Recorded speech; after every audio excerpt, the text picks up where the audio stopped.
বাগানটা 20,000 টাকা দিয়ে শুরু করেছিলাম, তো প্রথম বছরে আশা করছি এই বাগান থেকে কমপক্ষে 5 লক্ষ টাকা উপার্জন করতে পারবো।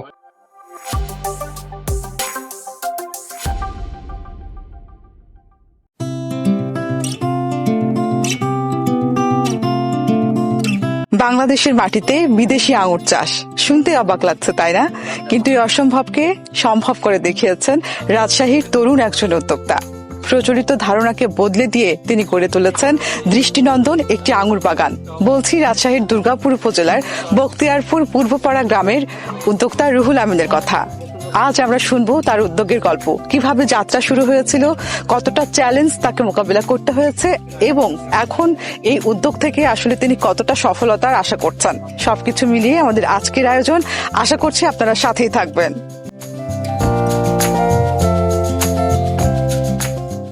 আমরা এখন কথা বলবো এই আঙুর বাগান আসলে যারা গড়েছেন, উদ্যোক্তা রুহুল আমিন এবং তার সাথে রয়েছেন বোন জামাই আরো একজন উদ্যোক্তা আলামিন। আমরা আজকে কথা বলবো রুহুল আমিনের সাথে, জানবো এই আঙুর বাগানের আদ্যপান্ত। আসসালামু আলাইকুম, কেমন আছেন? ওয়ালাইকুম আসসালাম, আলহামদুলিল্লাহ ভালো আছি। একটু জানতে চাই কিভাবে শুরু হয়েছিল? এটা আসলে ইউটিউব দেখতে দেখতে আমার বনজামের চোখে পড়ে যে বাংলাদেশে আঙুর চাষ হচ্ছে। এটা দেখে ওনার অবশ্য গাছের প্রতি একটু টান বেশি ছিল, বিভিন্ন ধরনের গাছ বাড়িতে নিয়ে এসে লাগাচ্ছিল। তো হঠাৎ করে আমাকে একদিন ডেকে বললো যে আমি আঙুরের চাষ করতে চাচ্ছি, একটা বাগান করতে চাচ্ছি, তোকে সাথে চাই। তো আমি বেকার ছিলাম, আমিও ভাবলাম যেহেতু নতুন একটা ফসল করা যায়, তো সেইখান থেকে ইচ্ছে জাগলো, ওখান থেকে বাগানটা শুরু করলাম। আজকে এই পর্যন্ত আলহামদুলিল্লাহ ভালো অবস্থানে আছি। খুবই চমৎকার। এবার একটু জানতে চাই যে কতটুকু জায়গার উপরে আছে? আমার এখানে 8 শতক জমিতে আমরা করেছি। 8 শতক জায়গাতে। একটু জানতে চাই যে চারা কোত্থেকে সংগ্রহ করলেন, এই প্রক্রিয়াটা আসলে কেমন? আমরা চারাগুলো সংগ্রহ করেছিলাম নাটোর থেকে, আর বর্তমানে আমরা নিজেরাই এখন চারা উৎপাদন করছি। এবং কত টাকা লেগেছিল যখন শুরু করলেন? পুঁজি কেমন ছিল? আমরা যখন শুরু করেছিলাম তখন আমাদের কাছে আসলে তেমন কোনো পুঁজি ছিল না, বলতে গেলে আমরা ঋণ করে শুরু করেছিলাম। 20,000 টাকা দিয়ে চারা কিনে শুরু করেছিলাম, তারপরে আস্তে আস্তে এখানে আমরা ইনভেস্ট করি, তারপরে বাগানটা বড় করি। আচ্ছা, অর্থাৎ 20,000 টাকা দিয়ে শুরু করেছিলেন এবং ধীরে ধীরে আর যতটুকু ইনভেস্ট করতে হয়, এবং সেই সাথে দেখতে পাচ্ছি যে অনেক দর্শনার্থীরাও আসলে আসছে। সবকিছু মিলিয়ে কতটুকু আসলে লাভ করতে পারবেন, কি পরিমাণ লাভ করতে পারবেন, এটা নিয়ে জানতে চাই। আসলে আলহামদুলিল্লাহ আমরা যা ইনভেস্ট করেছি তার থেকে কয়েক গুণ বেশি টাকা ইনশাল্লাহ এবছর আমাদের উঠে যাবে। আর এত পরিমাণ সাড়া পেয়েছি যাতে মানে বাগানে আসলে আমি জায়গা দিতে পারি না মানুষের, এত পরিমাণ লোকজন দর্শনার্থী আসে, আমরা এত পরিমাণ সাড়া পাবো এটা কখনো নিজেরা কল্পনাও করিনি। অসংখ্য ধন্যবাদ। এবারে আমি একটু জানতে চাই যে একটি করে আসলে গাছ, আঙুর গাছ, এর স্থায়িত্বকাল কতদিন টিকে থাকে এবং সেই সাথে একটি গাছ থেকে এবারে আপনারা কতটা ফলন পেয়েছেন? একটা গাছ বয়সকাল হচ্ছে 36 বছর, এই গাছের বয়সকাল 36 বছর। আর এই গাছ থেকে প্রথম বছরে 5 থেকে 10 কেজি ফল আশা করা যায় যদি গাছের পরিচর্যা ভালো থাকে, গাছের গ্রোথ ভালো থাকে। আর দ্বিতীয় বছর থেকে একটা গাছে 15 থেকে 20 কেজি ফল আশা করা যায়। তো কৃষি কর্মকর্তারা আসছে কিনা, আপনাদের সহযোগিতা করছে কিনা? হ্যাঁ, কৃষি কর্মকর্তা একদম মাঠ থেকে শুরু করে জেলা প্রধান, বিভাগীয় প্রধান, কৃষি মন্ত্রণালয় সব জায়গা থেকে আমাদের এখানে আসছিলেন, এবং আমাদের এলাকার আমাদের দুর্গাপুর পুঠিয়ার এমপি সাহেব উনিও আমাদের বাগানে এসেছিলেন। তো এতে করে ওনারা আমাদেরকে আশ্বাস দিয়েছেন যে সরকারিভাবে সহযোগিতা করবেন। এতে করে আমরাও আশা করি যে আমরা এখান থেকে সহযোগিতা পাবো, এবং এটা কিভাবে আধুনিকভাবে আরো করা যায়, ফলনটা কিভাবে বাড়ানো যায় সেটা আমরা চেষ্টা করব। আচ্ছা, একটু জানতে চাই এই যে এক একটি গাছের পেছনে আপনারা যে পরিচর্যা করছেন, ইউটিউব দেখে শিখেছেন, আমি বুঝলাম, খুবই ভালো কথা।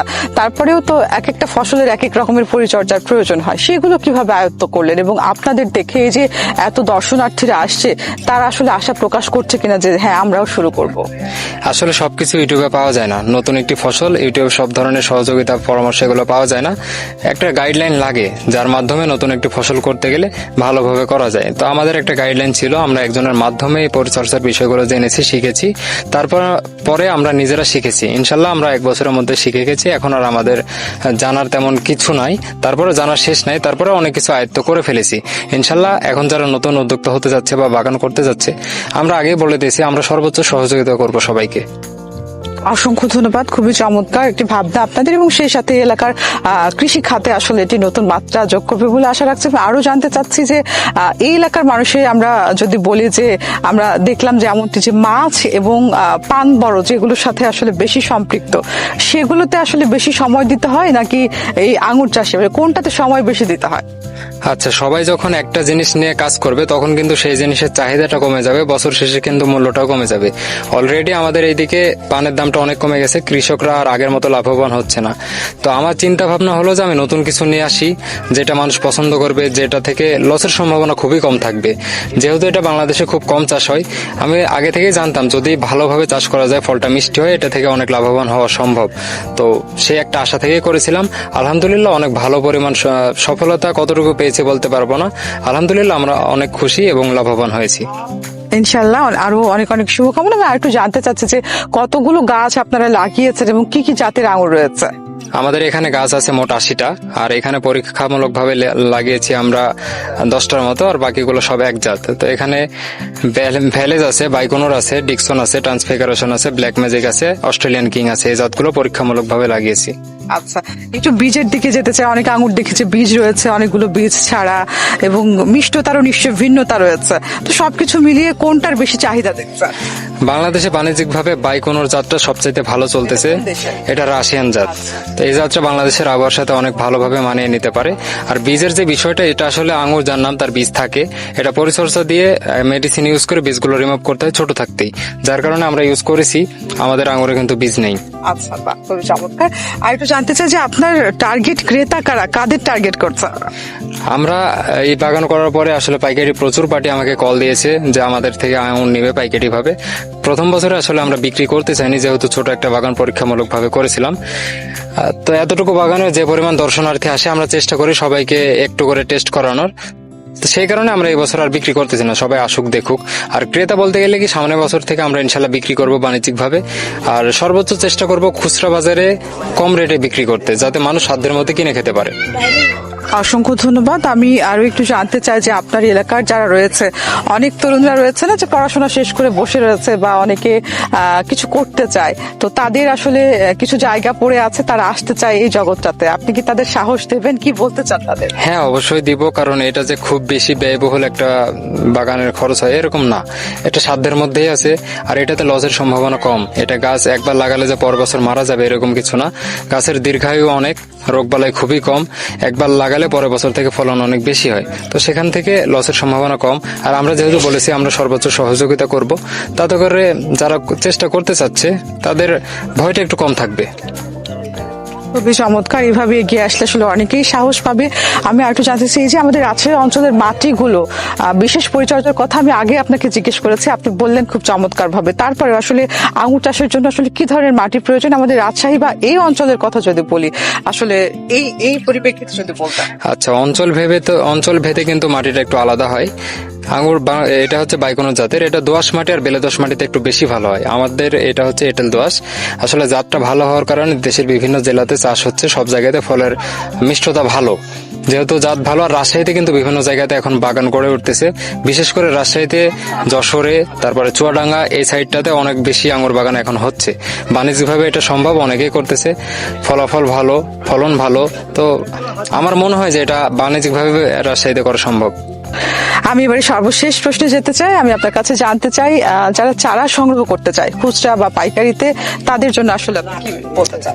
তারা যদি চারা নিতে চায়, আমরা কিন্তু গাছ যেহেতু করেছি, নিজস্ব ভাবে চারা উৎপাদন করেছি। আমাদের বাগানের লোকেশন হচ্ছে রাজশাহী জেলা দুর্গাপুর থানা বক্তিয়ারপুর গ্রাম পূর্বপাড়া। এখানে আসলেই যে কাউকে জিজ্ঞাসা করলে বাগানটা দেখিয়ে দিবে। আর আমরা খুচরা পাইকারি দুই ভাবেই চারাগুলো বিক্রি করতেছি। খুচরা বিক্রি করি 300 টাকা পিস, আর পাইকারি এটা আলোচনা সাপেক্ষে আমরা বিক্রি করে থাকি। এলাকাবাসী নিশ্চয়ই উৎসাহ যোগাচ্ছে। তো কখনো কি মনে হচ্ছে যে পড়াশোনা শেষ করে আমি একেবারে আরো জোর সোরে আসলে এই সেক্টরে আসতে চাই, নাকি চাকরির দিকেও আসলে ঝুঁকতে চান? আসলে আমার আগে থেকে ইচ্ছে ছিল, আমার চাকরির প্রতি আমার কোনো ইন্টারেস্ট ছিল না। পড়াশোনা করতেছি, যে পড়াশোনা করলে এটা তো নিজের যোগ্যতা বৃদ্ধি পাচ্ছে। পড়াশোনা করলে যে কৃষিতে আসা যাবে না, বিষয়টা এমন না। পড়াশোনা করে যদি কেউ কৃষিতে আসে, তাহলে সফলতার কিন্তু একটু সহজ হবে। অনেক কিছু জানার বিষয় আছে যেগুলো আসলে সাধারণ কৃষকরা জানতে পারে না। কি করলে ভালো হয় না হয়, এগুলো বিষয়ে অজ্ঞ থাকে না। তো আমি সবাইকে বলবো যে শুধুমাত্র চাকরির পিছনে না ছুটে, চাকরির বাজার কিন্তু বাংলাদেশে অনেক খারাপ। নিজে উদ্যোক্তা হওয়ার চেষ্টা করুন, নিজে কিছু করার চেষ্টা করুন, এখান থেকে কিন্তু ভালো কিছু করা সম্ভব। এই যে বক্তিয়ারপুরের এই ছেলেটা এত সুন্দর যে আঙ্গুরের বাগান করেছে, এর জন্য আমি ওকে অসংখ্য ধন্যবাদ জানাই। এখান থেকে দেখতে এসলাম আঙ্গুর ফল করেছে নতুন উদ্যোক্তা রুহুল আমিন। এই আঙ্গুর ফলের বাগান দেখে এখনো আমার ইচ্ছা হচ্ছে আঙ্গুর ফল করব। ঈদ আমার ফ্রেন্ডকে নিয়ে আসলাম, তো এখানে আসে দেখলাম যে হচ্ছে অনেক আঙ্গুর, তো ওখানে অনেক দর্শকও আছে, অনেকে আসছে, অনেকে আসে চারা কিনছে, ফল ট্রাই করে দেখছে, আমিও ট্রাই করলাম, ভালোই মিষ্টি। পরিশ্রম, সঠিক পরিকল্পনা আর অদম্য ইচ্ছে শক্তি থাকলে নতুন কিছু করাও সম্ভব, এটি প্রমাণ করেছেন রাজশাহীর এই তরুণ উদ্যোক্তা। এই এলাকার কৃষিতে যুক্ত করেছে নতুন মাত্রা। ভবিষ্যতে এমন উদ্যোক্তাদের হাত ধরে বদলে যাবে আমাদের দেশের কৃষির চিত্র। রাজশাহীর দুর্গাপুর উপজেলার বখতিয়ারপুর পূর্বপাড়ার আঙ্গুর বাগান থেকে তামান্না ইমাম ঐশী, রাজশাহী প্রেস, রাজশাহী।